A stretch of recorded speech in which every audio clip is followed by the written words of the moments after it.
we are seeing the growing influence of the BRICS countries. Some of our citizens are even beginning to mount pressure that perhaps we should join BRICS, just as Nigeria did a few weeks ago. And we all know that BRICS is now presenting very interesting options. They have the new... From the breaking headlines to stories that shape our future, we bring you in-depth analysis, experts, insights, and also conversations that matter here on Good Morning Africa.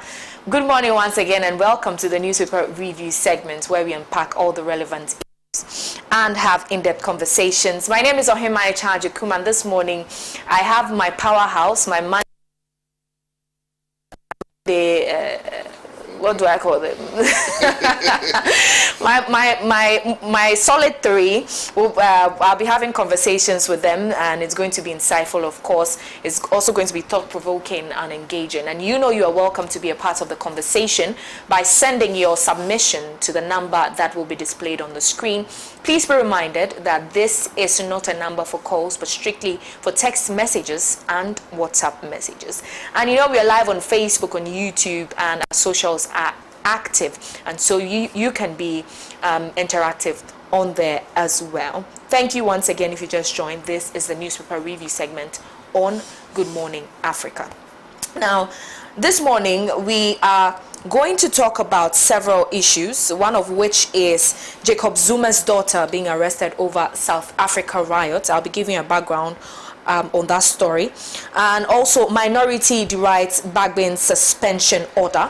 We'll also be looking at Mahama vowing to revoke all mining leases issued by NPP government, and finally we'll look at Mahama setting up the committee to plan National Education Forum. And so these are the topics that we will be unpacking this morning. But let me introduce my guest, and I am in the esteemed company of Mr. Derek Achiaa of the NDC. Good morning, sir. Well, good morning. Good to see you, and Happy New Year, since it's the first time seeing you this year. And welcome back to Ghana. The new Ghana. Help us reset this Ghana and make it better for all of us. How is it going? Not bad. I think things are beginning to shape up. People are beginning to see that steadily Ghana is becoming a new Ghana. And I remember offset your remarks about the headlines and the fact that people are not getting stories to write, they're not writing articles, yeah? And I think that goes to show that Mama is doing the right things. If you remember, and I'd like to commend Dr. Siama on his appointment as the governor of the Bank of Ghana. I think it's a wonderful, wonderful way to start the year after having gone through almost 8 years of persecution under President Akufo-Addo and his ex-royal government. If you recall, he sacked the then governor of the bank, Dr. Nashiru, and his two deputies, including Dr. Siama, and then proceeded to start prosecutions that were going nowhere. I'd like to say good morning to Sedu Agongo and Oponi, who have also been acquitted. Likewise, Dr. Siama, who was acquitted and discharged. The persecutions must stop. We must start proper prosecutions, and I want to look at Afenyo Markings and Odompre and others as candidates for proper prosecution when we start the discussion. Well, we'll get into that, but thank you very much, and we are always grateful that you heed to our call. I'm also here in the esteemed company of the one, the only, the man whom understands the movement and also represents in his capacity as a communications officer, or is it a director? For whichever goes is okay. Yeah, communications officer slash director slash officer for the movement of change, movement for change. Good morning, Solo. Good morning, Ohemaa. You've been missed. You went away and you were sending us messages from Ohemaa's room. Your Ohemaa, and you were sending us messages from Ohemaa's. They say right now it's Ohemaa's room. It's Ohemaa's room. You know it to be Ohemaa's room. And good morning to you. I'll soon. Hopefully this year. No, I'm not afraid. What is there to be afraid of? She's not afraid. Because you go there legally. What is there to be afraid? I'm going there legally. Trump says, legitimately. don't come there illegally. But Trump is another whole chapter. We'll come to Trump. So now how's it been with you? It's good to see you. Oh, it's good to see you too. It's been good. Yesterday it rained in my area, which is a good sign of better things to come. So we are hoping and praying that things will be good this year. But like you know, the movement for change remains a movement, always ensuring that the right things are done in this country. So now that the goalposts have shifted, they are in power, we are still in opposition. We will play our watchdog role and make sure that the right things are done. I mean, the president must succeed. And for the president and the government to succeed means there has to be checks and balances. And our role still remains checks, so that he will still always be in the right path to deliver. That's what we are here for. Right. Absolutely.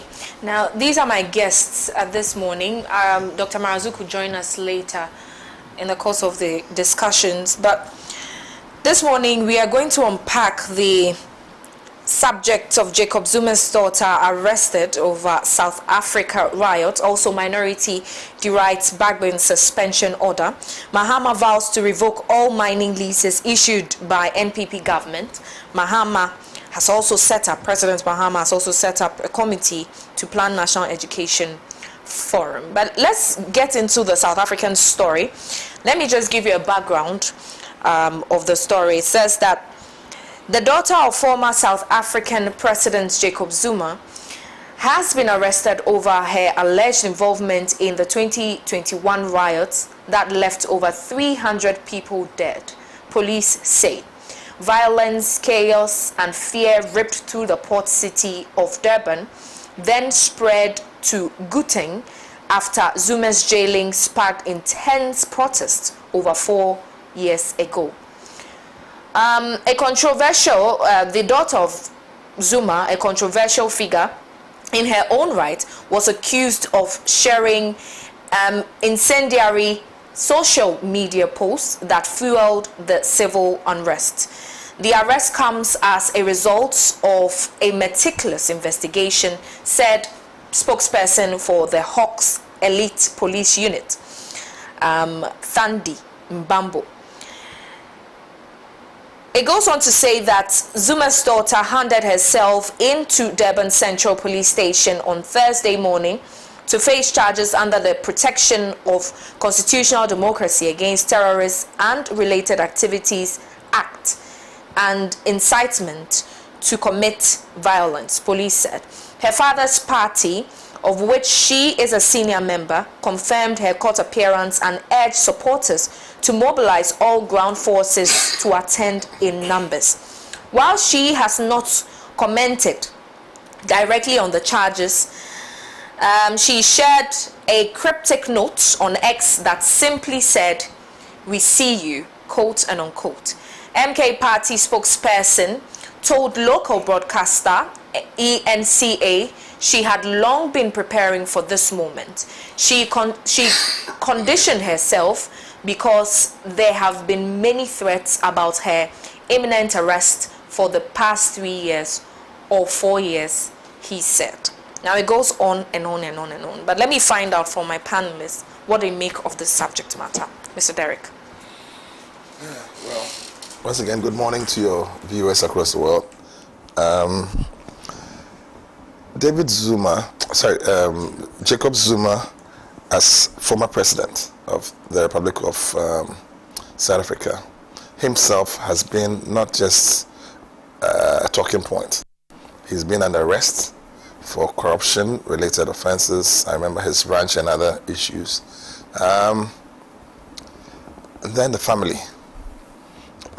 I think that it's a very stack of situations back home, and hopefully events to unfold soon. A tsunami and stuff. Anyway, I think that we should all be careful the things we say and the things we do. The one that comes readily to mind will be what Trump did in the previous, election, not this one that he's won, but the one that he lost, and the consequences of such utterances.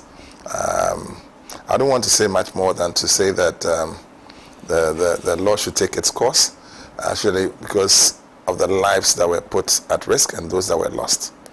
She has to pay a fair price for these, and hopefully serve as a deterrent to others.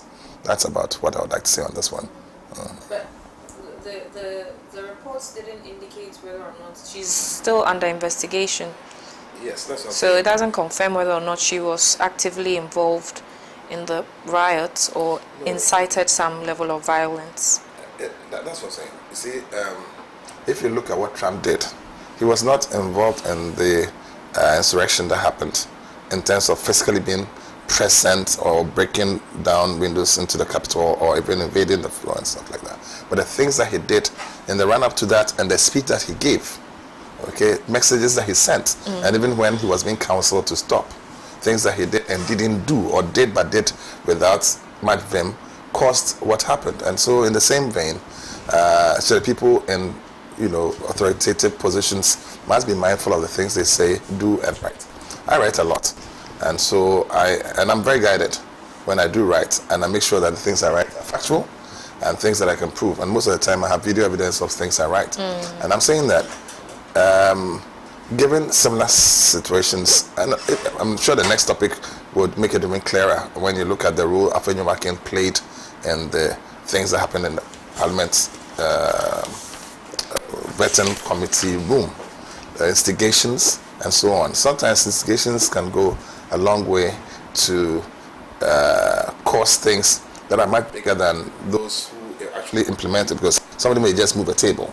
But in the net effect of the statements that were made and the roles that the key actors played is more significant. And so when you're punishing a left, the key instigated it off the hook, I think that is unfair. That's what I'm saying. So the investigations will go on if she is found to be, that cross that, as it were, built for everybody, and including those lives. I think that is the key one. I mean, injuries are bad enough, but lives, even one lost, is not good enough. Right. Thank you very much. So, yes, she is accused of having made some posts that caused people to be on the street to riot, and then leading to the death of close to 350 people. yeah. Not just the death of the people, but they also estimate that close to $2 billion in terms of damages to properties was occasioned by the riot. The question is whether or not the post that she made had anything to do with people going on the street. Because, mind you, Zuma had been imprisoned. For which reason? Zuma is a very popular figure when it comes to the Zulu politics in South Africa. So obviously, just like you, Ohemaa, if people feel that you are being given a raw deal, you would have people that would definitely come and support you. As to whether or not you will tell the people to go and riot, that does not lie in your hands. So I believe investigations will show whether she was culpable. If it is that she was culpable, she's not about the laws of South Africa. She has to be dealt with, like Derek said. But if she is not, then she has to be left off the hook. Zuma himself, having gone through this, was made to form a political party. In fact, he did so well in the last elections, and that is how come the daughter is a member of parliament. And if the person that was accused of being corrupt was allowed to even form a political party to contest and have seats in parliament, then the whole case that even resulted in the various posts which resulted in these riots doesn't make sense to me. So let's wait and see what ensuing investigations will reveal, and we will go by it. Now, South Africa is becoming an unsafe grounds for a number of reasons. I believe that country needs a lot of orientation, because they present a very good prototype for African countries to emulate. If you go to South Africa and you go to Europe, I mean, there are several cities in South Africa that are far better than European countries. I mean, if you are walking on the street of Pretoria, Durban and stuff, and you are in London, I mean, you would always choose Pretoria ahead of London. And you understand? And it gives a lot of Africans that level of encouragement that when you visit South Africa, and you just suppose this is what is happening here, that you want to do more. So it is in our interest that conditions prevailing there are that suitable. But when you have such situations, Riau alone, 350 people die, then it becomes a source of worry. So let's investigate it so that we see the truth in it. Thank you very much. So, if you just joined in, we're still on Matters Arising on the Newspaper Review segment here on the Good Morning Africa show. But I've got some messages coming through. Let me read a few of them and then we move on to Matters Arising here in Ghana. This one from Mystic Wonder says that the hooliganism that took place in Parliament the other day is uncivilized, shameful, and unparliamentary, especially on the side of the minority caucus in Parliament, and must be condemned by all well-meaning Ghanaians. My regards to Honorable Samuel Kujato Ablakwa and Chairman Ofosu Ampofo. All right, thank you very much, Mystic. This one also says that, good morning, Ohemaa and your panelists. With the greatest of respect for the NDC political fraternity that I proudly voted for, I am pleading the Health Ministry headed by Honorable Akando to investigate the woman that was thrown out of a place of solace for her to die in painful death along the roadside. I will be so thrilled if the investigation yield a positive result and the perpetrators brought to book and be persecuted. Watching you live from Jomro Municipality. Thank you very much. Let me take this last one. This one says, good morning. In fact, Okujato is the best. All right. Thank you very much for your messages. I'll be reading more as the conversation progresses.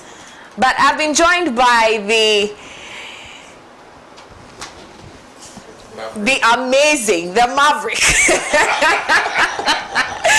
I was stuck for a bit because I'm just looking at him and I didn't know what to say. No. But Dr. Marazuk is here. Good morning, Dr. Marazuk. Good morning, madam. How are you and how has it been? And Happy New Year, because I'm seeing you for the first time. Yes, and then my gift from UK.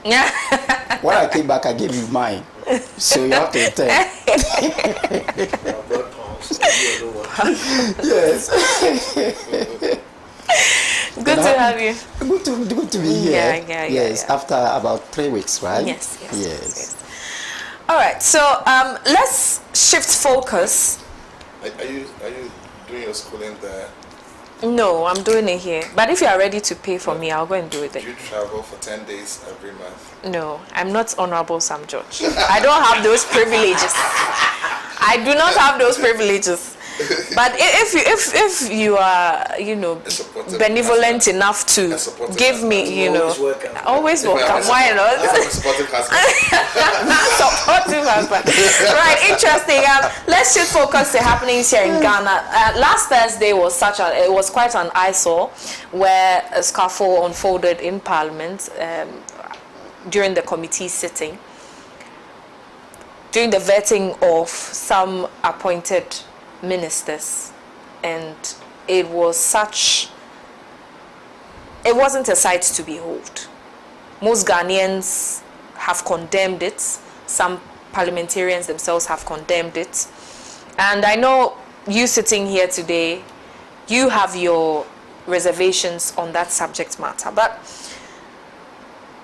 subsequently, some of the parliamentarians that were involved in this event have been suspended, but the minority are in disagreement as to why the suspension, and there has to be talk somehow, even raising legal concerns such as flaunting the rules of natural justice, the odi ote partem rule, and so on and so forth. But Dr. Marazuk, since you just joined us, I've had the opinions of my two formidable men here on our African story, but due to time we'll have to move on and shift focus on what's happening in Ghana. And based on this subject matter, what is your view? Good morning to the cherished viewers of ours, and thanks for the opportunity to be here. Special good morning to my my able co-panelists, especially the only royal on set, whose title has been transferred to me, Maverick. And I've accepted it in good faith. Yeah. Lance Witch Hunter. Anyway, the special greetings from the north to Pan-African TV. We went for human rights education in Tamale, in Savologu, in my own native, my own ancestral land of Nantong. Everybody is talking about Pan-African TV. Wow. Yes, people were very happy. I became the local champion. So, you can imagine. Yes, I'm really, on behalf of the Pan-African TV, thanking all of you who have sworn to be our loyal audience. And I'm so much happy about that. All right, so it is important for all of us to understand that what is happening is not entirely bad, provided it is handled within the confines of rationality, civility, and legality. It will rather contribute significantly to the consolidation of constitutional culture in this country. And let me say that I do not see anything wrong with the suspension. The speaker has done what he is supposed to do.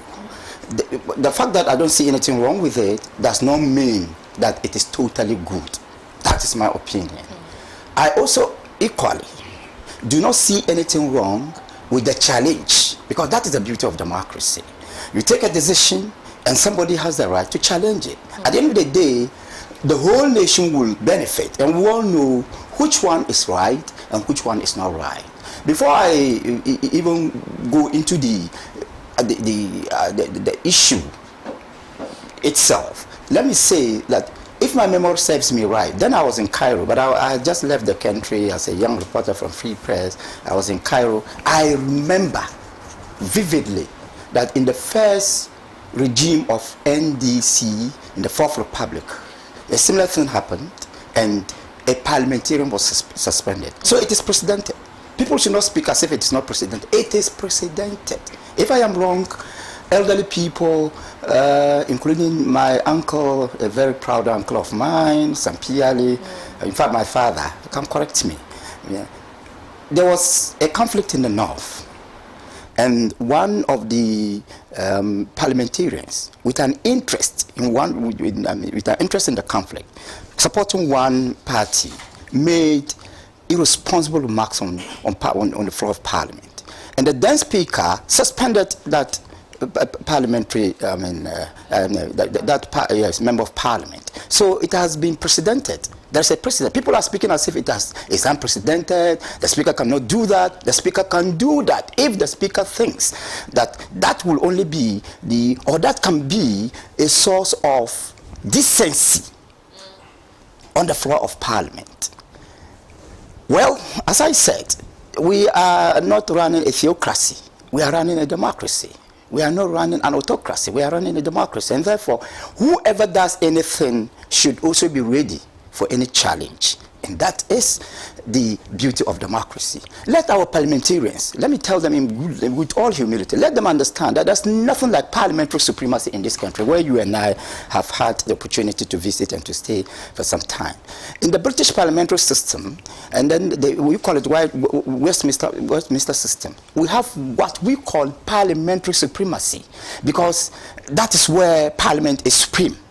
And it is always said by even level 100 class, level 100 students of political science will always say that the British Parliament is much more capable of doing everything with the exception of changing a man into a woman. I want to believe that with LGBTQ and other things, thanks to modern science, I think the British Parliament should even be able to change a man into a woman. Yes, in line with the trends of modernity. That is parliamentary supremacy. Because in their style, the parliament seems to be more powerful than even the cabinet. And that is why they enjoy parliamentary supremacy. We do not have parliamentary supremacy. What we have is checks and balances. And ours is the American presidential model.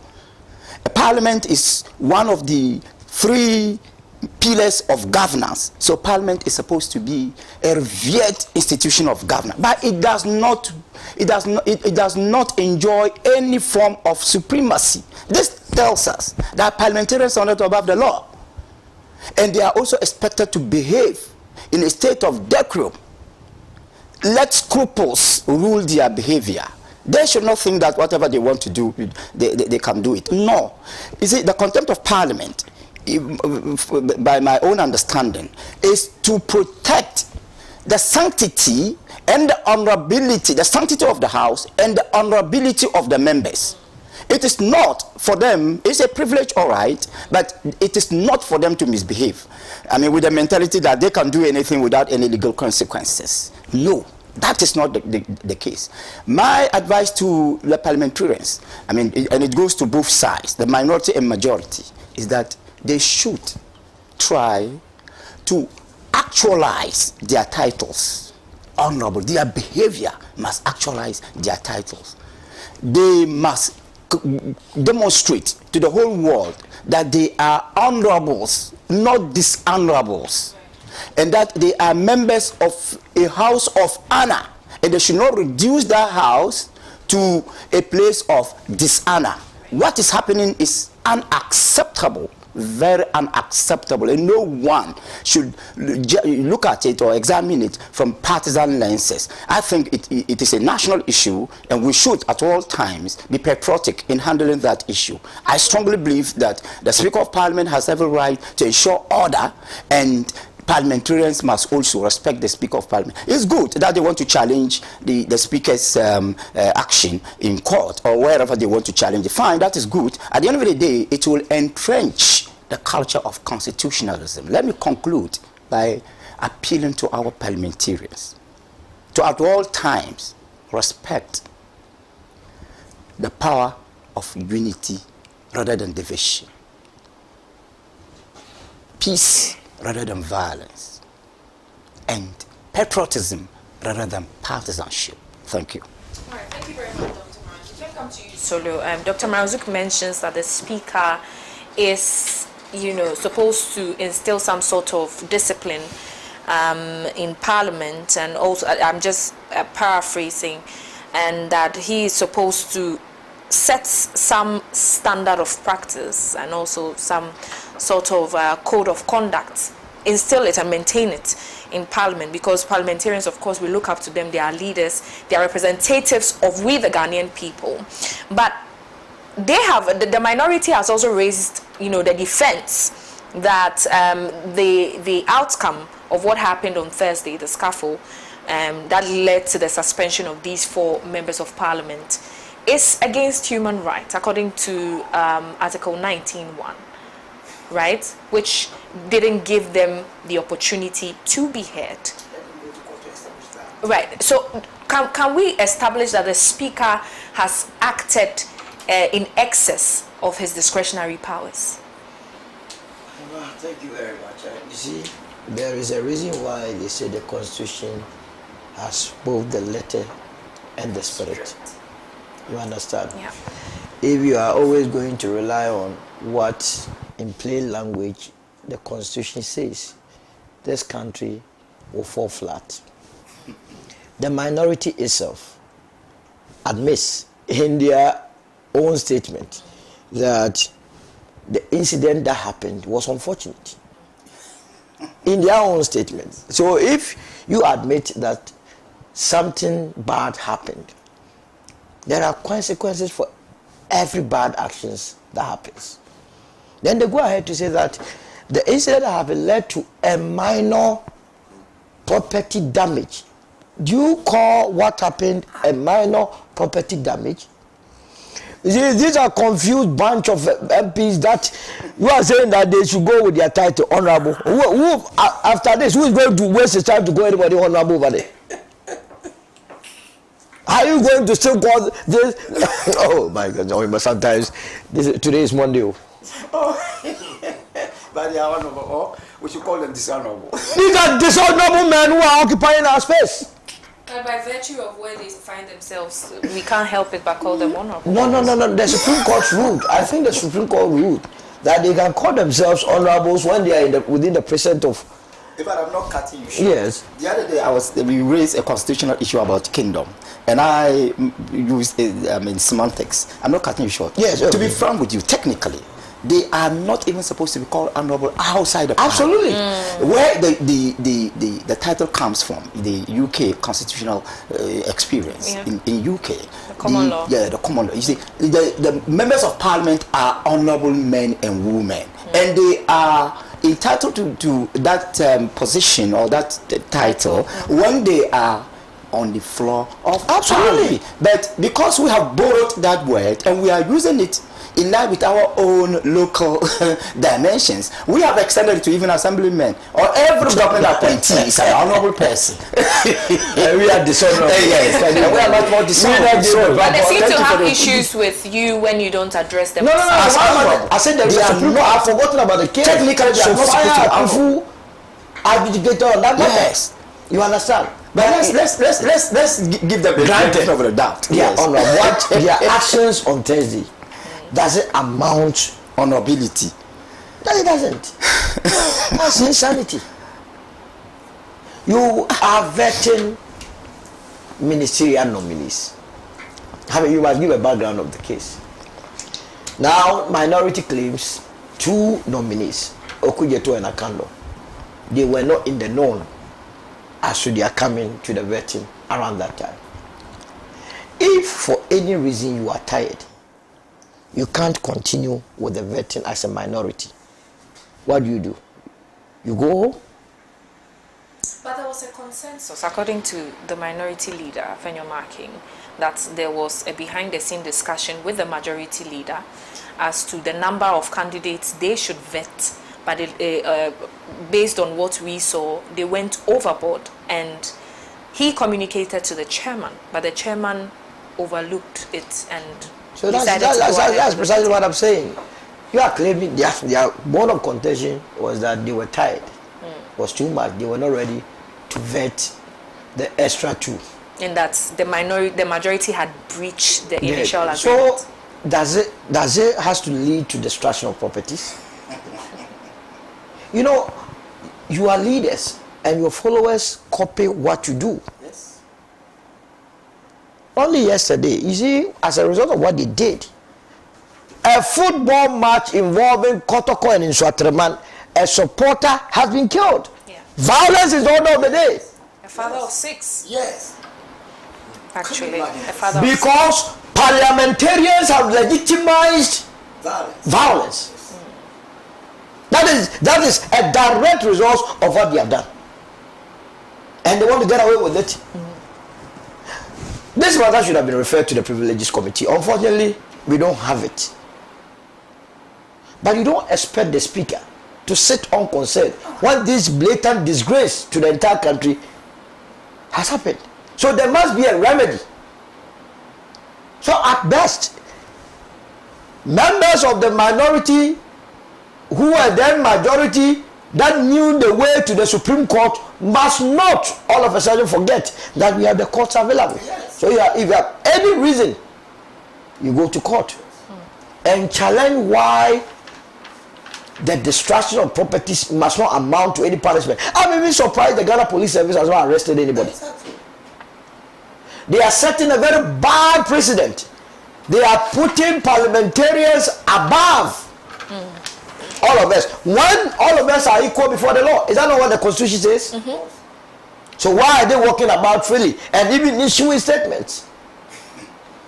My only disagreement with the orders has to do with the fact that I don't think Anodon should have the same punishment as Dafemepo.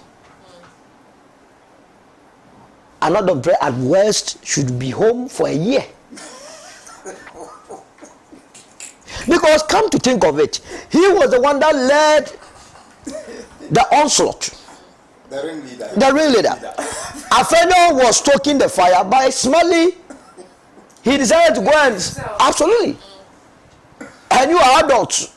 So to the extent that As an adult, if someone come to tell me that go and kill him and I execute it, it is one responsibility. Then you, the ones that were pushed by offensive utterances, will be the ones to face the law. He led it, and we all saw it. Fortunately, I was watching it. That was the first time I took time to watch Vetila, and I saw it. That he led in placing chairs on the table. He was actually captured on record saying, tables. Can you imagine? So, is there anything in doubt? And so, why must, at that point, did you see that Femekpo behaving like that? So, there is no way another umbrella must have the same punishment as the Femekpo. But the Agbawe MP. I'm going there. Ahmed, Jerry Ahmed. Yes. I did not see him in the contrary. He was trying to, separate. No, I saw him. Maybe you didn't watch that. I saw, yes, based on my perspective, yes, he was trying to bring the table back. No. He was there. In fact, his punishment technically must be higher than another umbrella. And I'm so disappointed in him because you know why? I see him as someone who could have been a very good legislator based on the questions he was asking. Yes. You contested at Agyekum South. You were defeated humbly. The NPP found a very peaceful and safe seat where that we shifted you from Agyekum South, went there and you won, and this is your behavior. Now everyone will remember you as that MP that led in the destruction of public property. And what even freaks me and annoys me the more is that Michael Ochilbefi, he never asked questions. When there was commotion, all of a sudden, Michael Ochilbefi surfaced, panting, as if he has been sent to Parliament to represent the people of Kofodia or New Graben South to only engage yourself in confusion. When Kofodia or New Graben South has had very reasonable MPs. Recent one being Esibe. So the New Patriotic Party decided to take out Esibe and replace him with Michael Ochilbefi, who is only interested in fighting. Oh man, come on. This is not good for us as a country. Now, Speaker has given these orders that they shouldn't come to Parliament, they can go to court. But what concerns me the more is the destruction of the property. Immediately there has to be a valuation of the property that have been destroyed, a determination of the value, the cost that must be made known to the entire Ghanaian populace. Because this business of you come and just appease the masses, oh, we are going to deduct it from source without knowing how much they are going to pay, when they are going to pay, will not be tolerated. Speaker must do us this time around. We will run this country with them all together. We don't trust anybody. Everything must be feeling Gadochi. Feely. Speaker must tell us how much it will cost the country to replace the chairs and the microphones. The same spec. Because that room has to be restored back to its original position. While we know the cost, Speaker must do us the greatest honor together with the Accountant General Department to let us know when they will deduct the amount. It's very important. So are you saying that it is out of place that the minority disagrees with Speaker's ruling? The moment they said that, remember, there has been a poll out that close to 66% of Ghanaians believe that what is happening in Parliament or the behavior of the minority is not pleasing at all. They are not happy with it. And moreover, the vetting has been turned into personal scoring of issues. A nominee comes, they spend less than 10% of the time asking the nominee about the specific ministry is going to operate, issues surrounding the ministries. For instance, you take that of Sam Joy. Sam Joy has about 11 agencies under him. 70% of the agencies under him, no questions were asked about it. Let me put it in this this way. I think they are much more interested in fault finding. Absolutely. Rather than fact finding. Yes. Yes, they are not fact finding at all, they are fault finding. You understand? And that's There not are good for some relevant questions or issues that were raised. You know that the committee is segregated, so there's subject specific to the sector that you're going to man. Questions or persons have been situated there to ask such questions. Quantify the questions. You quantify the questions. Yeah. You have San John, for instance, you have about 11 agencies under him. Yes. You only ask questions pertaining to about 2 agencies. You have not done anything. It means you have denied the other agencies of relevant questions. Right. You understand? And you major in questions that has to do with platform. Settling personal scores. Mind you, the mere fact that the person is a member of parliament makes him qualified to be a minister. You understand? Yeah. So that must be the first understanding you have as a vetting committee member. So the next thing you do is to find out whether or not he has what it takes to manage the ministry. And that is where you ask questions relevant. He will not know everything, but how he will be able to deal with issues when he gets to the ministry. You have my point. Right. That is a good way of measuring the other one. But this business of, you said this, you had this income, you don't know, it doesn't move me. It doesn't move me. So, look, sorry to translate, but let me bring Mr. Derek J. I know he is for the NDC, and he is a part of the mighty majority, or now is mighty minority. What is your tagline? There is a super majority, and in terms of numbers, we have about 2/3. We are well aware of that. Yes, that makes you the majority. That's the super. No, we don't want mighty. You see, might is right is only in the jungle, and that's what they manifested on the floor of Parliament. All right. No. That's almighty, not mighty. Now, you see, no, almighty. Now, you see. Well, that's what I'm saying. Maybe I want to use my semantics. You see, Anyway, no disturbance. you see, Ghanaians voted massively to give a mandate to President John Dramani Mahama and his government to form government, and they're in the process of doing just that. Yeah. The electorate also handed Akufo-Addo and Baumia, in fact the MPP, a very better position of being a mini minority, not just mini or micro minority, mini, and at the same time micro minority. And you see, Ghanaians have a good sense of humor, and I think God does have a good sense of humor. Not too long ago, Afenyo Markin, the micro mini minority leader, was running to court because he didn't want to call what minority leader. Today he's the micro mini minority leader. He should go to court. Now you see, this whole incident started way before the drama in Parliament, when there was an earlier drama of Ano Dompre. I don't know whether it's a wife beater or anything, but at least he delights himself in fighting women. We saw. Based on what record? You saw what he and MFA had Castle, that encounter. You know, there was some part of it that was off camera, and that for me is the most relevant part. He went, in fact, in the whole time that they were trying to stop the proceedings in Parliament so that Manebo Ama would not be vetted, he kept saying that it is not about Manebo Ama, trying to always draw the name and the link to a supposed bribery incident. You see, propaganda and information or communication, when you repeat some things in sequence over a period, it's embedded in people's minds. And then that reinforcement, anytime you remember this person, you remember that. Remember this, you remember that. That was what he was trying to do. The net effect of what he was trying to do was to bring Omanebo Ama within the context of a certain bribery, so that in people's minds they would think it was Omanebo Ama. And without saying that, he's actually saying that. By saying that, that's not what he's saying. But he keeps repeating it over and over and over.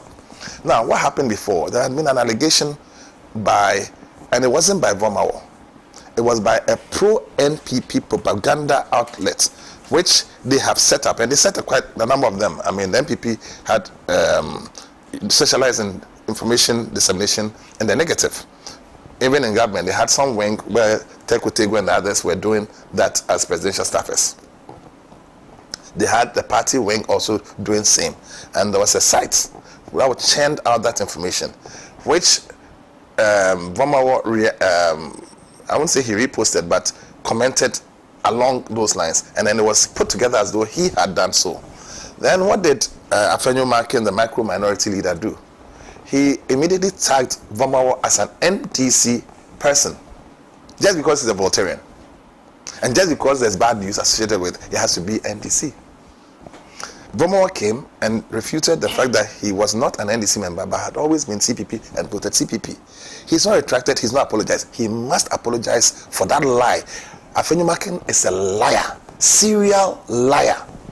He went on to tag the clerk to the committee as an NDC person, with no basis, no evidence. Another lie, a serial lie. In any case, look, most Ghanaians are NDC, if we look at the voting pattern then.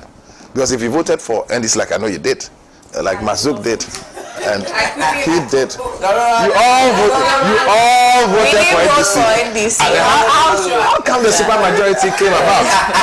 The NDC supermajority came about because most Ghanaians voted. But we form a minuscule percentage of Ghana's population. So what do you mean? So are you part of the minuscule micro minority? Anyway, no, you voted. You voted for NDC. I know. If you go and do a forensics of the tamperints in the ballots, the set box, you'll find yourself. Anyway, now you see.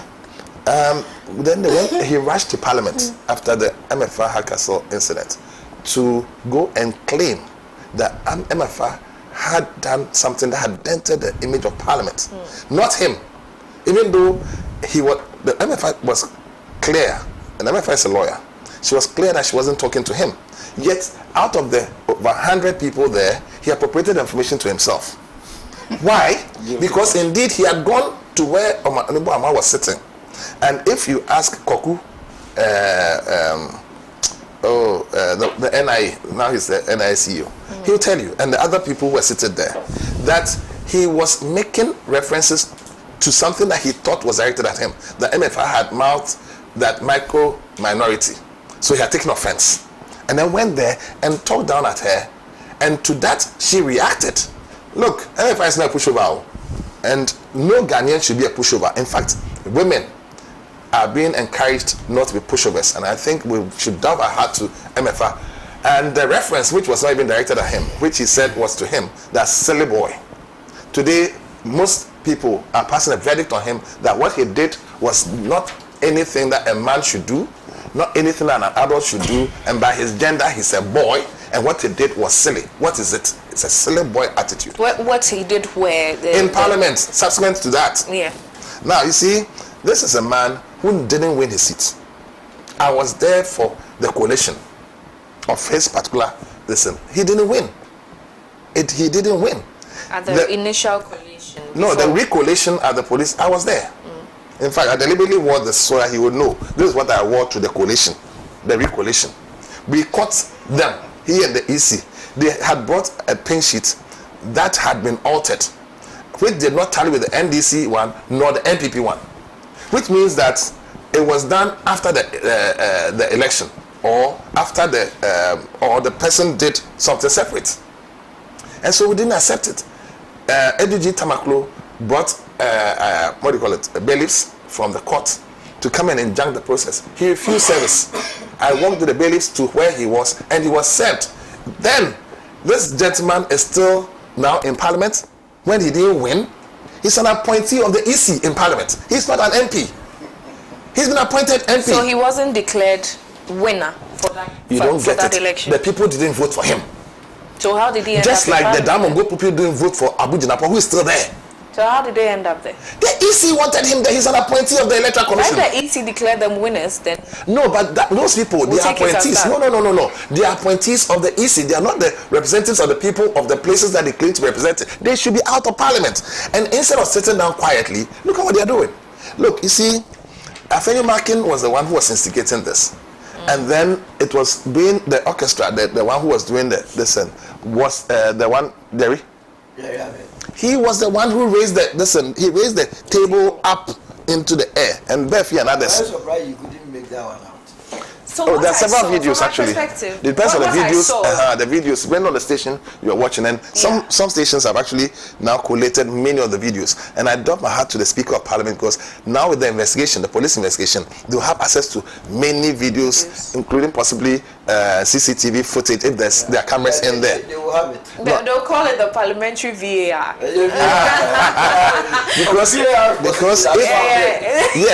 Because if indeed there are cameras there, then that should capture even the altercation, how it started with MFA, and who instigated that altercation.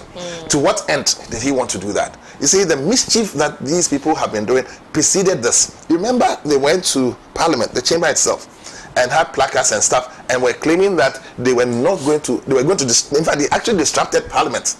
The disruption of parliamentary business, and therefore government business, is part of their agenda to disrupt President John Dramani Mahama from forming his government. When he formed Oral, what did they say? They said they were going to defy it. They were calling on every Ghanaian and their members, including the thieves who have looted, to defy the Oral thing. Well, we will see in the coming days when the Oral moves into the implementation stage. When Attorney General starts the prosecution, they should say they won't go to listen. They will go to prison if they are not careful. And I think that, you see, we've seen students lashing people with cutlasses. Yeah. They are taking a cue for such silly boy behavior. So are we saying, and you made mention of the stadium incident at the stadium. Yes. So is it that the what happened in Parliament, the parliamentarians are setting that sort of that is it. example for people That to is it. Leaders validate that action? Yes. Look, children, babies learn. Irresponsible leadership inspires irresponsible followership. So if our leaders can behave this way, then we should not expect our students not to behave that way. So do you want to announce the presence of His Excellency? Irresponsible I am leadership. very pleased. Okay. But I'm not his word, so I can say it. Your Excellency, you're welcome to the studio. We've been joined on the set by... My hand is in his pocket. In his mouth. I can't behave anyway. Salute can talk. He's really a VIP in the making. Oh, you are giving too much detail. No, we wanted Ghanaians to wonder. No, still will wonder. Who is her employer who Solo cannot talk about? That only I am. It's a puzzle. You and I can talk about. All right, Dr. Marazu, let's come back to you. You were making a point. Yes, I'm saying irresponsible leadership inspires irresponsible followership. So there's a direct link between the misbehavior of our parliamentarians and that of our students. That's the only thing I would say. To the severity of the punishment, I think that I concur with Solo. Said to say that some people did not participate actively in it in the negative, but rather in the positive. There were people who were trying to destroy property, were trying to be disruptive, and others were trying to prevent them from achieving their goal. One of such persons is Honorable Dafiameko. It is not about him getting a lesser punishment. He should not even be punished at all. He should be commended. If somebody like Ahmed and Co were trying to pull the tables apart, cause the microphones to fall, and to disrupt generally the proceedings of the vetting committee, and you are preventing the tables from coming apart, and therefore you are caught on camera holding the table.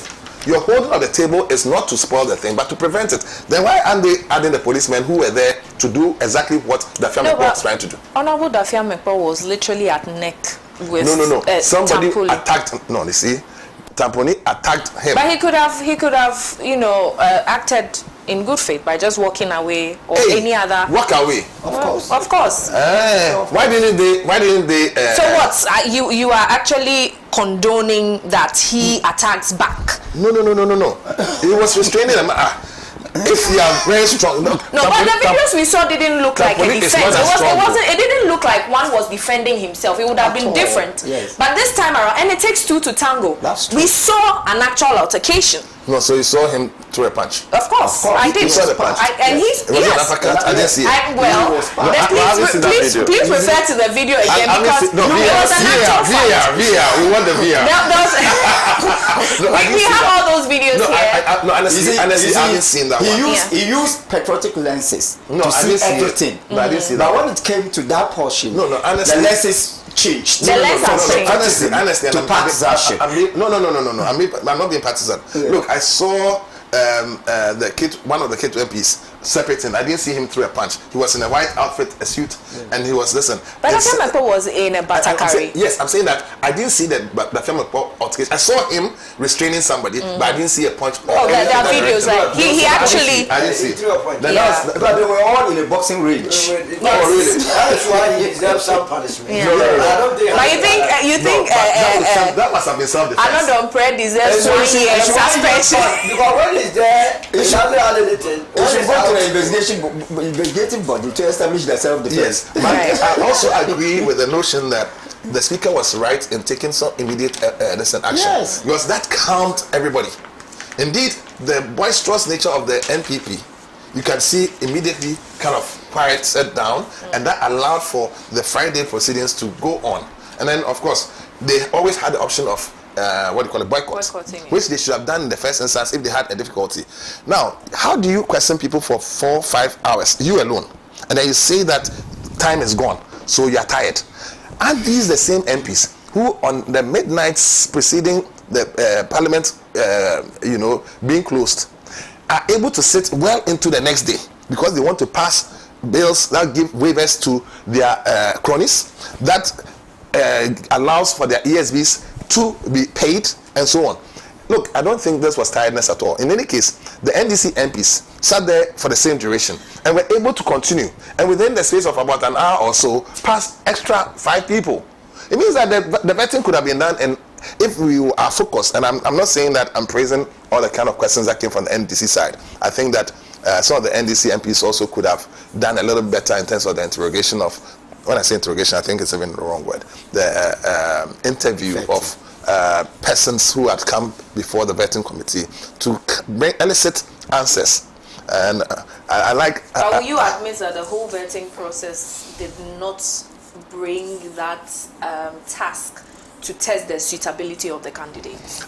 If you take Honorable Ladi Ayamda, for example, when she greeted the nominee and wished him well, knowing the person very well over the years and the person's capability, and also judging from the appointor, because we all know that this is a person who has done some amount of due diligence in picking the people. It presupposes that person is already qualified, and so to say bye-bye and let the person go was, in my view, a little comical. But if you look at the set of things I've said, one, you know the person already. Like, let's say, I know Solo, I know what Solo's capacity. She knows, and we don't know the But she was the one interviewing. She knows the person. She's not doing that in her personal capacity, but on behalf of the people of this country. No, that you see, that is. You see, gauging that against the background of that woman is a cheerleader. Bye-bye. No, she only said one bye-bye. I've counted testing bye-bye for oh my goodness. So you haven't seen anything wrong. No, I'm just saying that. No, I'm just saying that. You see, when you contrast black with white, then the contrast is very heavy. But if you look at this versus that, it's not too. You know what I'm saying? So if this guy Afenyo had not been on a personal crusade vis-a-vis his side of the house, trying to, as it were. And one thing that he said that I think we must also take is that he said, for example, or they say that we don't have a problem with. We have a problem with. That means that they came not to vet people, but to settle scores and to whitewash the image of President Akufo-Addo and his government that had been beaten very badly by the Ghanaian people to a pulp and handed them a mini minority. And he told the host on the show that he was, on, that based on preceding events in relation to Honorable Okudzato-Ablakwa and Sam George, he called them in private to tell them that they had gone beyond their political, activities to make some pronouncements that were not very, good. And so they should do the right thing by apologizing. Is that what the vetting committee is supposed to be for? That's what he said. He told them And that's before why the he spent 4 hours. vetting. Because they And won't he say. says, yes, because they did not concede. And so he had to. Do you know that after the vetting of the lands minister, that is the former deputy majority leader, they wanted to exact an apology for the statements he made during the last State of the Nation address, his response to President Akufo-Addo, which indeed most Ghanaians agreed to, and actually, if you look at the voting pattern, confirm. They wanted to exact some apology before they would vote for him. Is that what this vetting is about? Right. Is it about Akufo-Addo? Is it about the image? Look, the rotten image of the MPP, the corruption and thievery of the MPP cannot be wished away by Afenyo-Markin Right. or anybody else. And I think that after the investigations, we need to see very punitive sanctions so that these things will not happen again. Right.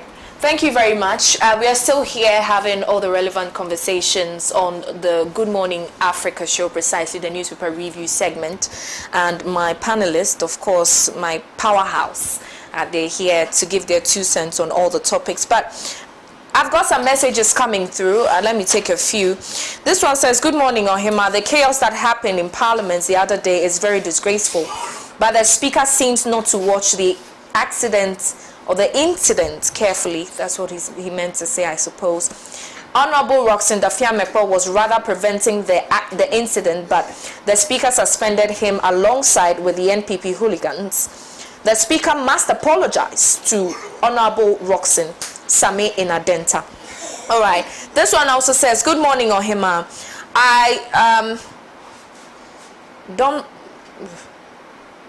I don my hat to the Speaker of Parliament, Right Honorable Alban Bagwin, for... Doff my hat. Yeah, he said, I don my hat. D-O-N. Right. Yeah. Autocorrect. Autocorrect, yeah. For taking a swift and divisive action... Decisive. Right. And please reconstruct your message and then I can read it for you. This is a textual virus. Textual virus. All right. This one also says, good morning, Ohemaa. If we have leaders like Afenyo-Markin, Anodom Prayer and others like this, who wants to be called honorables, destroying tables, mice and chairs of our parliament? What better do you expect from the children in the schools like Accra High, etc.? Right. This one also says the minority think they are doing things to support Akufo-Addo. It is late now. They better think about their constituencies' development than trying to support the former president Akufo-Addo, who had put Ghana backwards in terms of good governance. They should rather support the new government to reset the country for all. Amos are sinful. So let me take this last one and we proceed with our conversation. This one says, good morning, Ohemaa. Madam, this is Adam Kola from Tamale Central. My sister, minority should stop their recklessness because Ghanaians are watching them. And the English, please put it well so that we can read it with clarity. Thank you very much. You can keep sending in your messages via the number displayed on the screen. But let's move on to our next topic for discussion. And the news coming in is that Mahama vows to revoke all mining leases issued by the NPP government. I know you have a lot to say on this, given the fact that you are now the president for the Land Switch Hunting Committee.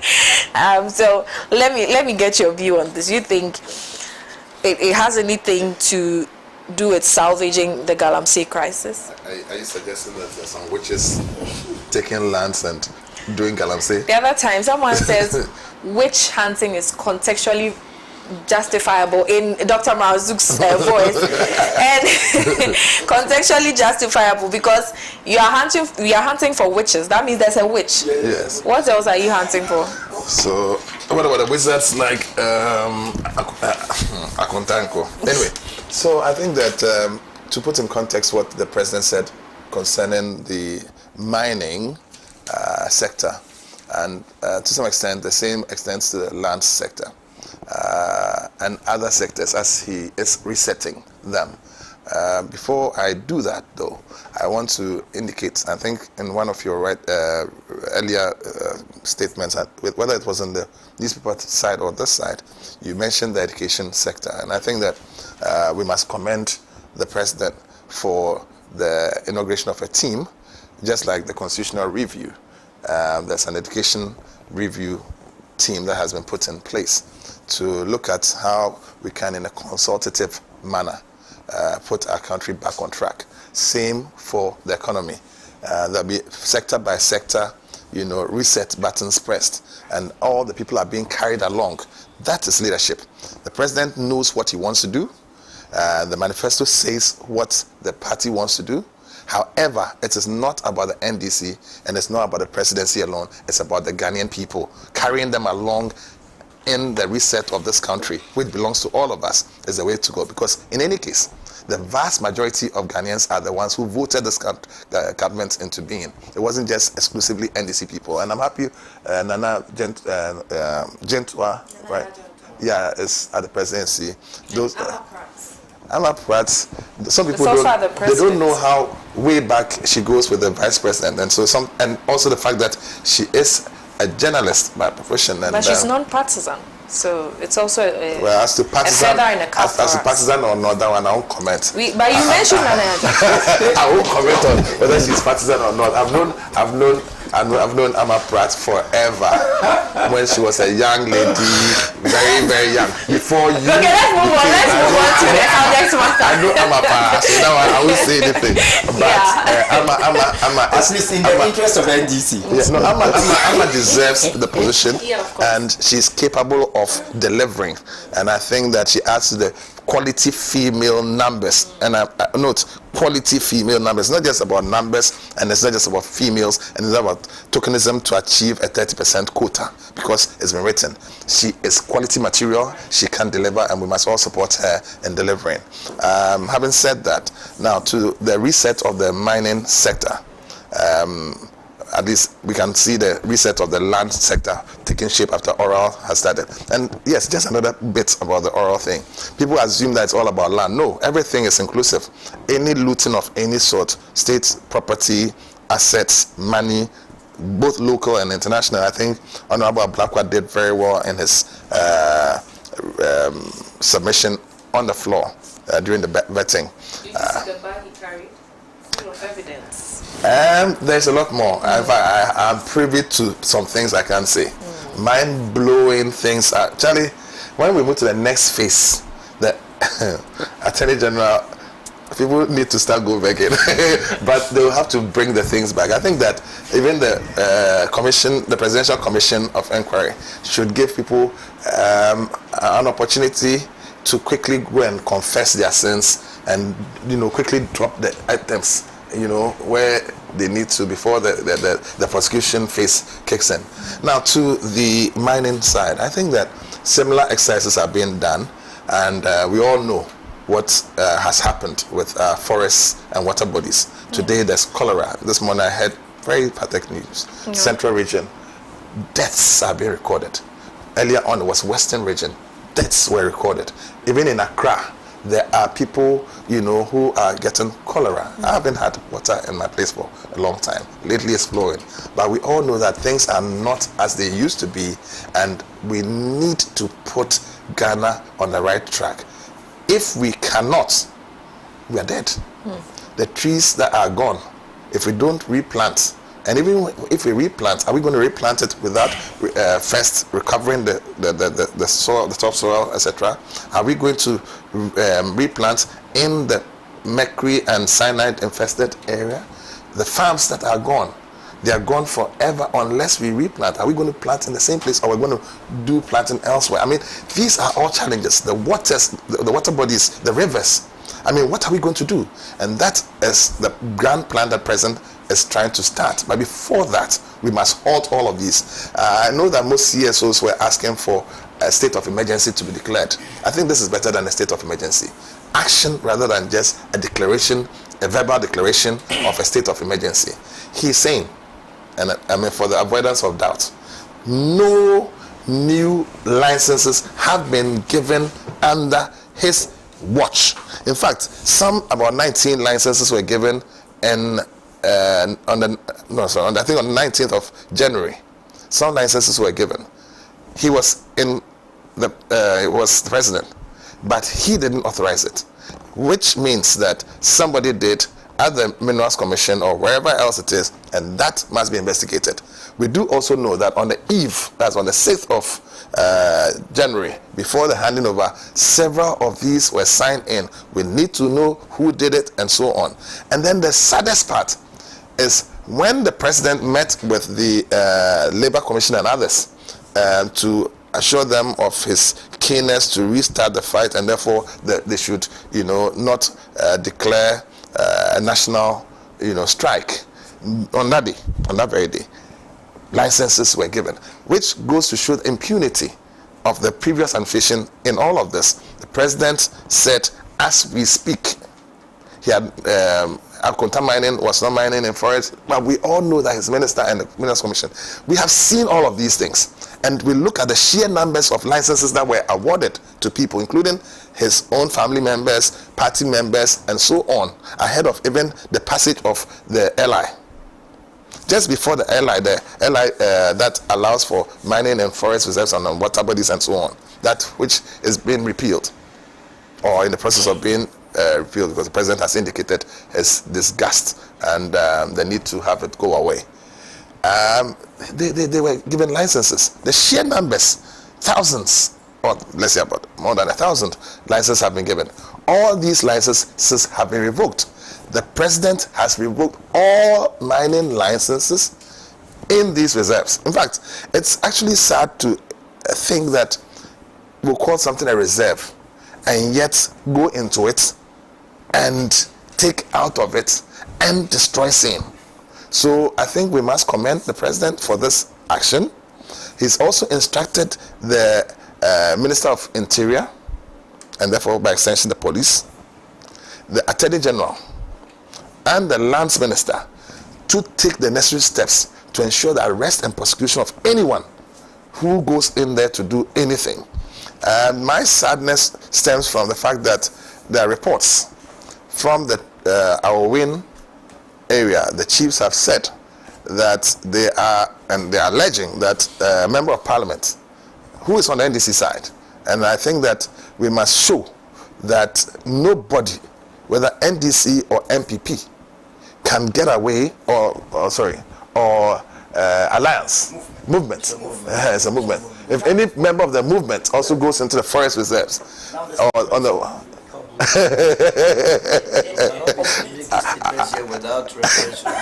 the movement, yes, the movement. Since the movement is in the house, movement. Now you see.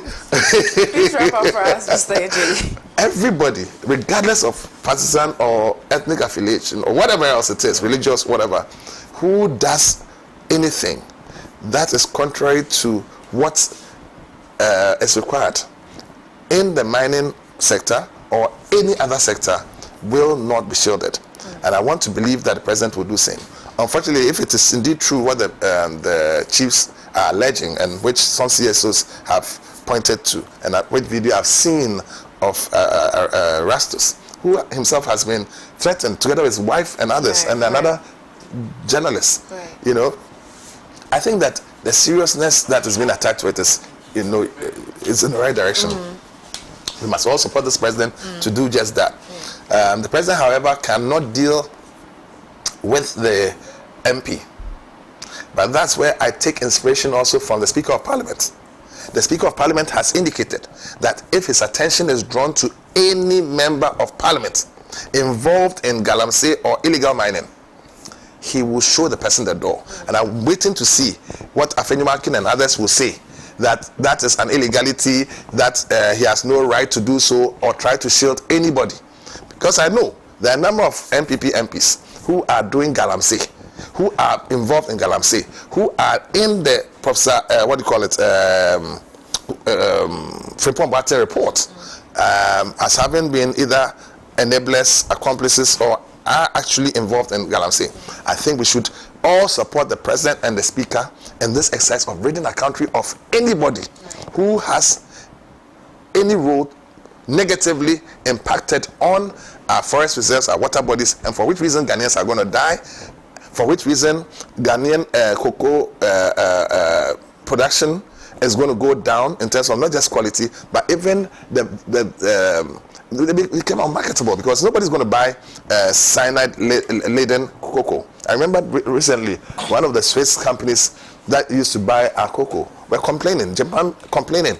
So if we don't get people to buy our cocoa, then Randi is in trouble. Then Ghana is in trouble because our city will be in big trouble because it goes a long way to help shore up the value of the city. And that's one of the major, benchmarks. And I want to also indicate clearly before I go that the gold board is about to be formed completely, and I want to entreat Sami Jemfi and others to be diligent. It hasn't been completed? I thought No. It's about setting up the board is one step, but the processes that they have to go through to actualize the real mandate that they've been given is another, and it's supposed to help mop up, the gold in the system to help again show up the value of the city. Right. Except to say that in the case of the MPP, what we do know is that there was a lot of opportunities given to the smuggling of galamsey gold, which I would call blood gold. And if you saw the documentary that Al Jazeera did, and the role that they said the president and his nephews played in, spiriting gold out of this country and using the gold for oil to do, and then there was another gold for something that they did, all was in the direction of just legitimizing galamsey gold. So I think that this gold board would introduce some amount of transparency into how the gold itself is gotten in the country, prior to it being either put as part of the Bank of Ghana reserves or whatever else it is. And I think that we must all follow the ball with our eyes. The government's transparency must also elicit citizens,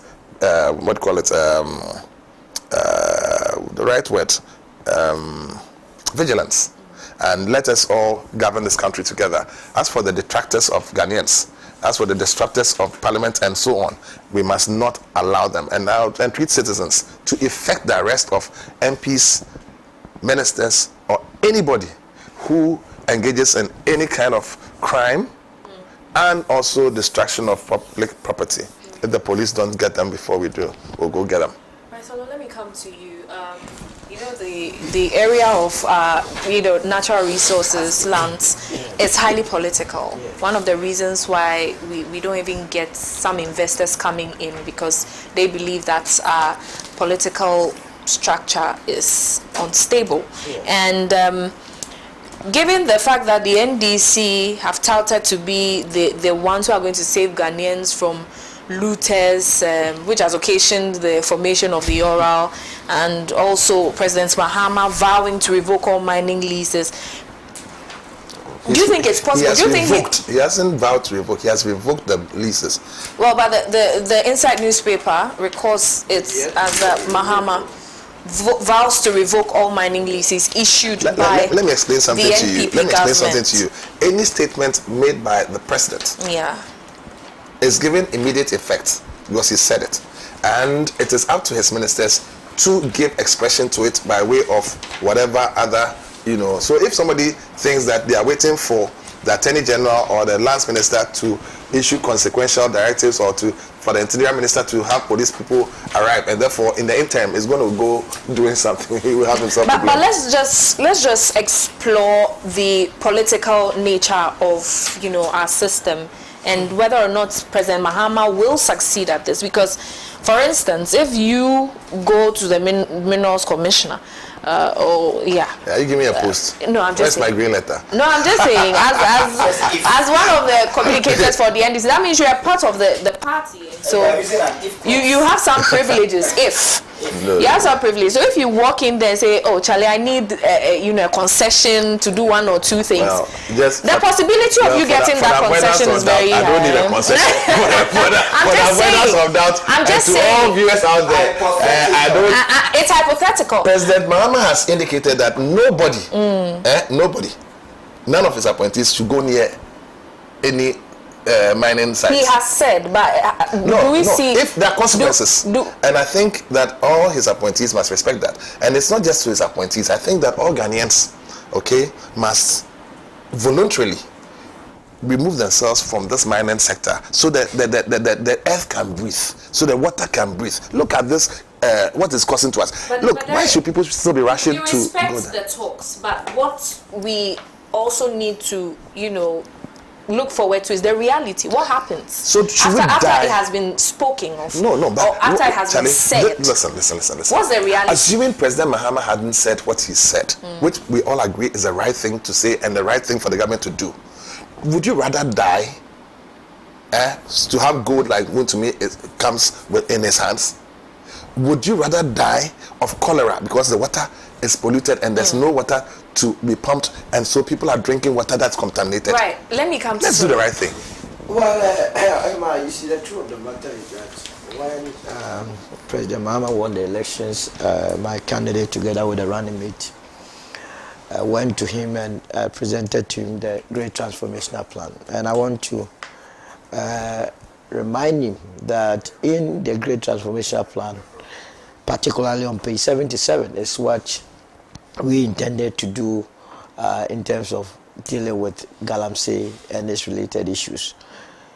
Ghana should be the easiest country to govern. Take it from me. We have had weak leaders who are complicit themselves. That is why Galamsey seems to be a problem.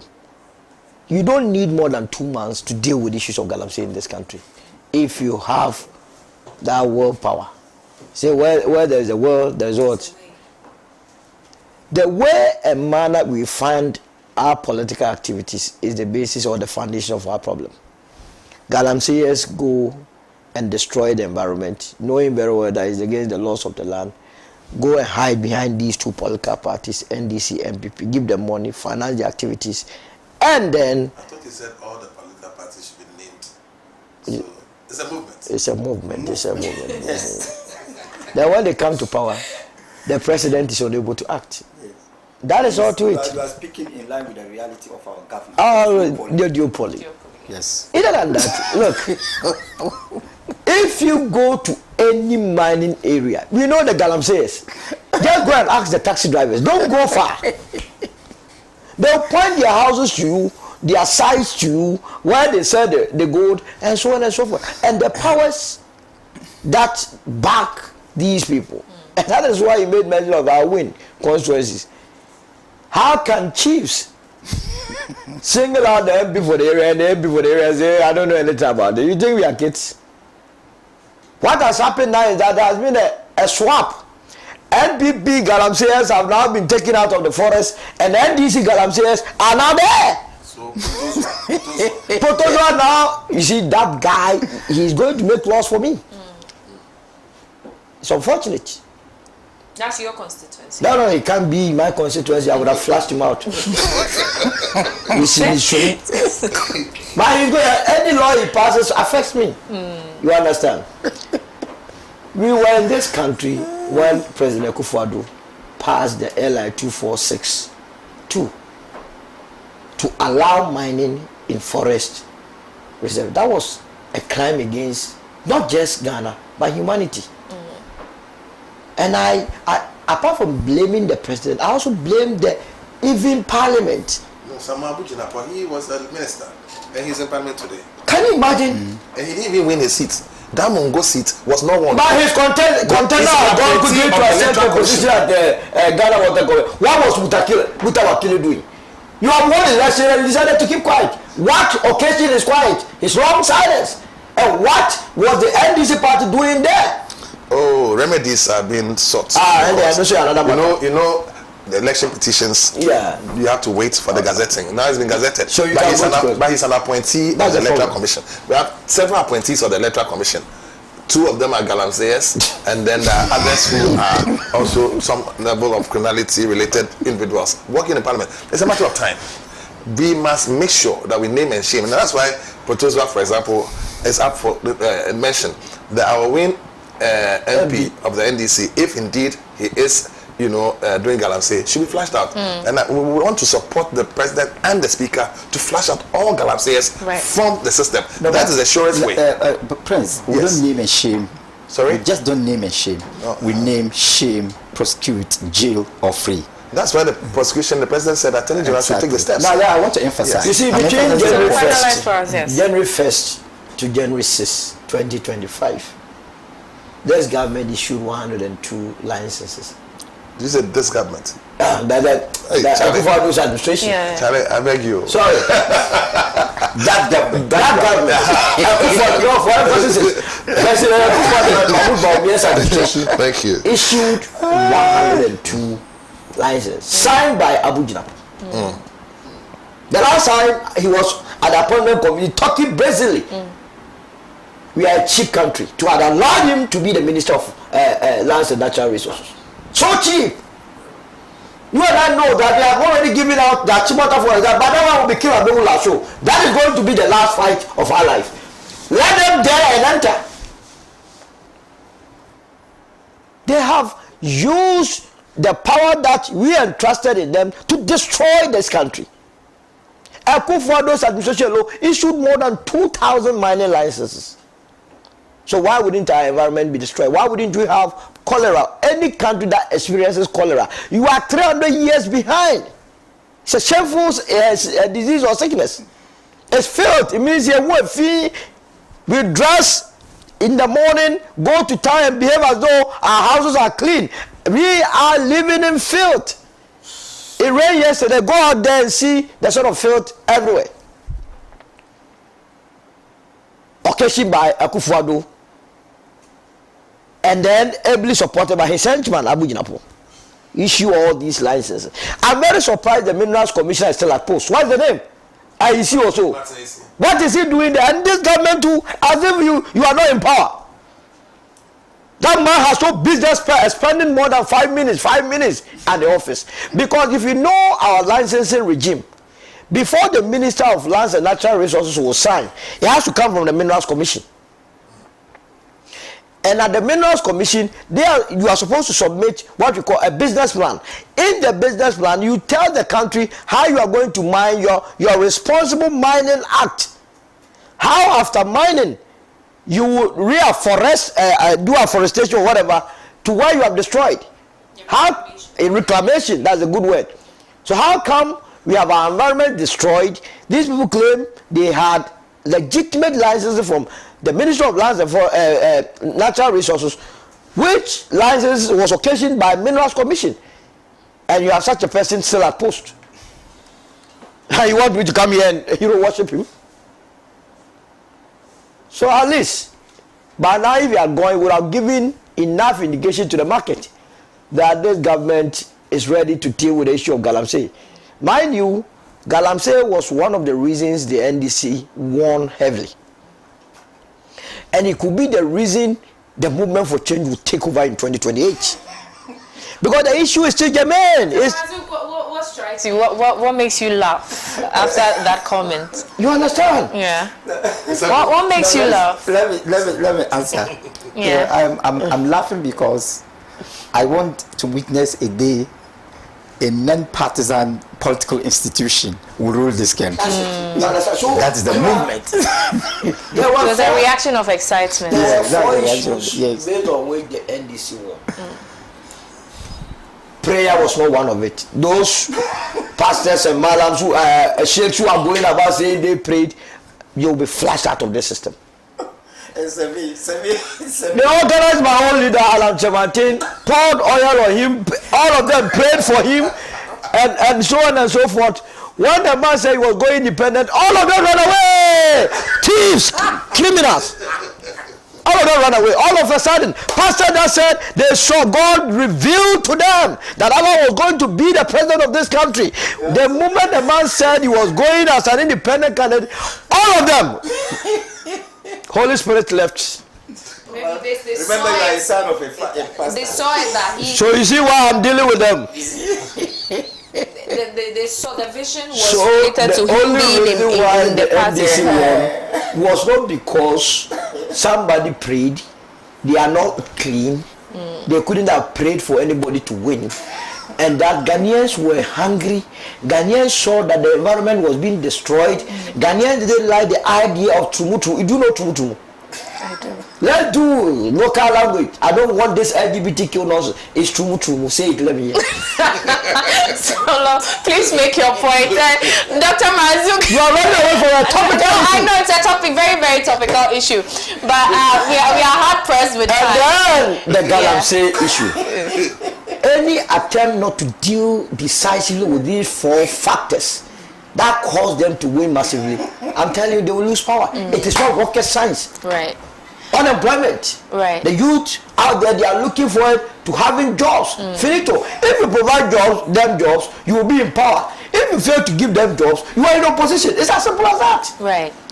Thank you very much, Dr. Marzu. Please round up for us. And Thank you. You see, sometimes the behavior of some politicians is nothing more than mockery of democracy and quackery of legality.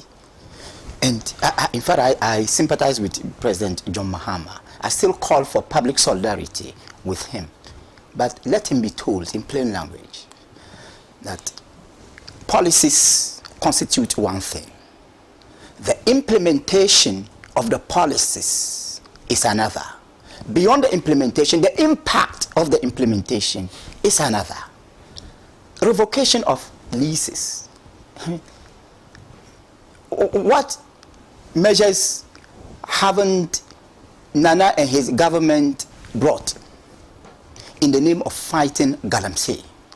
At the end of the day, was there a response to the fight against Galamsey in the previous government? Yes, they have made some of which are? Yes. Some of which are? All I am saying is that they have declared their intention, and then they came out with some repealing of the repealing of the whatever and whatever. These were all what. But at the end of the day, you see, they succeeded in throwing dust into our eyes.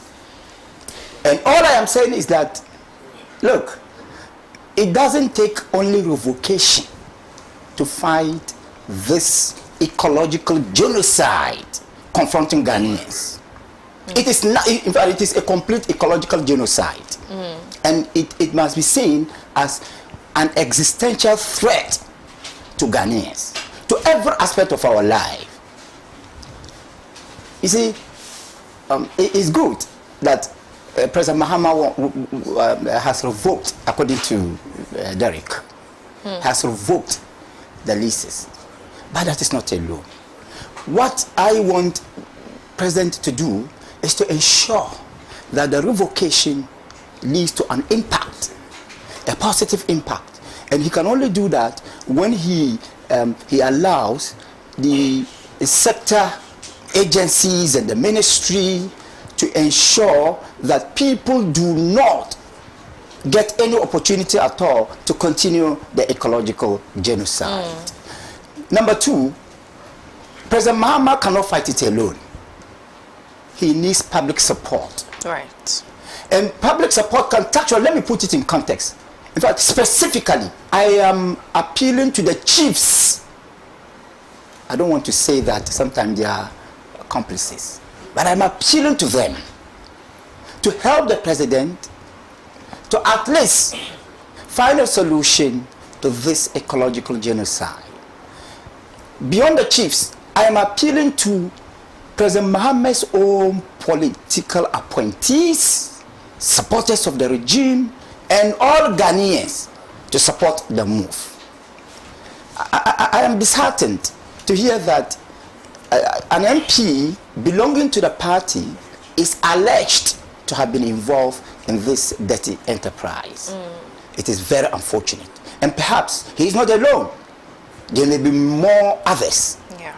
So my conclusion is that let all Ghanaians see this as a collective struggle, and when we all play our roles very effectively, in the end, we will not remember the discomfort of our struggle, but the comfort of our success. Thank you. Right, thank you very much. It has indeed been an interesting conversation this morning. Of course, I have with me here Mr. Derek J from the NDC, also Solomon Owusu of the Movement for Change, and Dr. Marazuk with all the insights that they've shared with us this morning. But let's wrap it up with some messages coming to this one from Ken Williams says, Shari Ohemaa, wow, he's wow, interesting.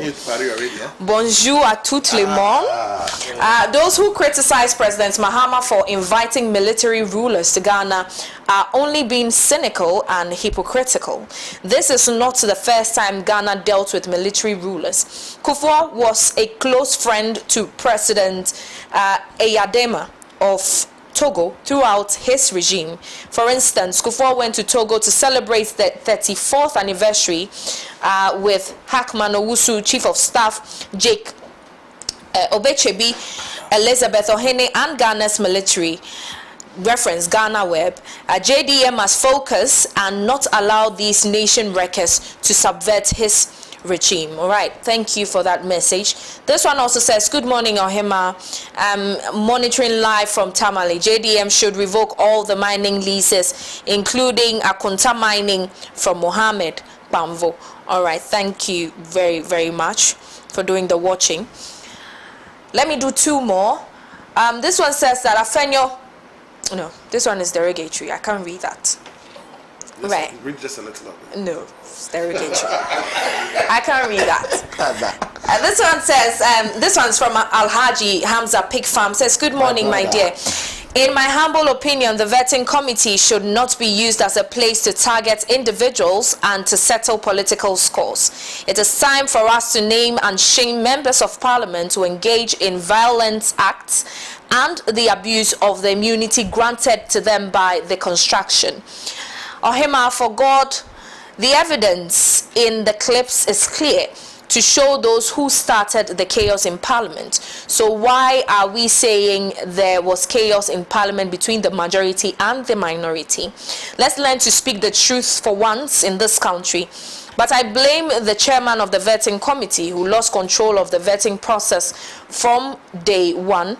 My regards to my brother, Alhaji Marazuk, and I wish him well. Right, thank you very much for always choosing us to keep you informed, engaged, and to give you a great start of your day. But thank you, gentlemen, for always heeding to our call and, you know, doing justice to all the subjects that we lay on the table. Will you give me just a second? My producer says I should. He's even going to cut me off. Just 1 second. 1 second. There's an erroneous impression being created out there that the chairman of the vetting committee or the appointments committee is weak. It's not true. Yeah, he has very strong control. He's a very learned lawyer.